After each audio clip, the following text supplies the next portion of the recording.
C'est qui nous a nangoté. Mbongo komi nango et même lui kimete. Comment on peut être heureuse avec un homme qui est en gros à gauche et à droite? Talambanda non soucié. On a le lamuki pero yego la kisao Lisette Kabanga. On a le lamukio à Sainte-Bobette. On a le lamukio à commis. Mais l'argent ne t'apporte pas la paix. Quand on te voit, on sent qu'il n'y a pas la paix malgré l'argent.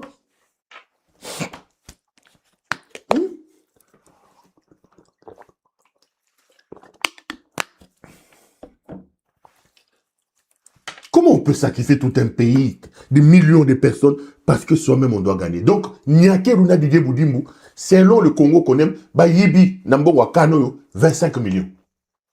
Bah Bimisi 28 millions, là, bah ça qu'on justifie Kaka, 3 millions. Donc, couper cet extrait distribué. J'ai pris token de mondial, té, tout token de to.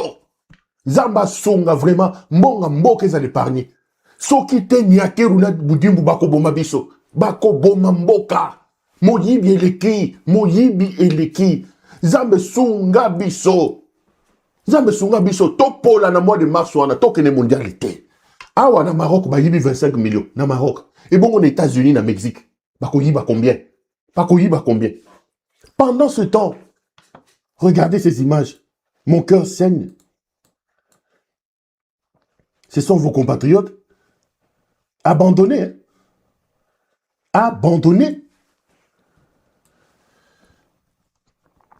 Regardez, pendant que Boudimou et Nyake vous volent l'argent, regardez vos frères qui sont réfugiés au Burundi.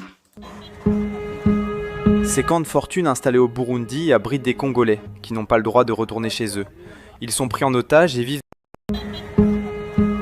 Ces camps de fortune installés au Burundi abritent des Congolais qui n'ont pas le droit de retourner chez eux.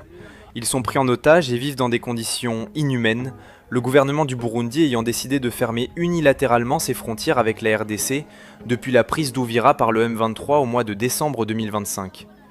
Selon des informations que nous avons pu vérifier, une personnalité congolaise touchée par cette situation aurait même envoyé son propre argent au Burundi pour les prendre en charge, mais cet argent a été détourné par la première dame du Burundi, Angéline Ndayishimiye, souvent citée dans des affaires de détournement de fonds et de trafic d'influence.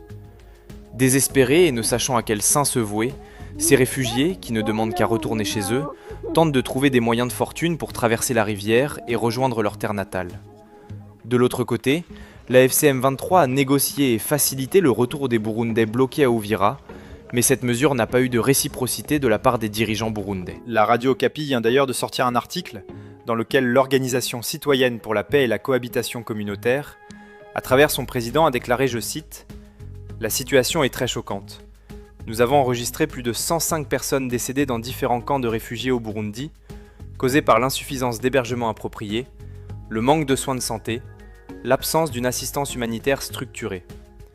Certaines ont même été attaquées par des individus armés de flèches et d'armes blanches. » Selon un diplomate, qui suit de près la politique de la région des Grands Lacs, le Burundi voudrait utiliser ces réfugiés comme un moyen de pression et de propagande.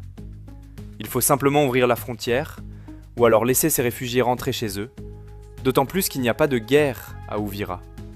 Du côté de Bukinanyana, à Chibitoke, plus de 3000 miliciens et soldats FARDC, eux, sont pris en charge par le gouvernement dans une école fraîchement construite.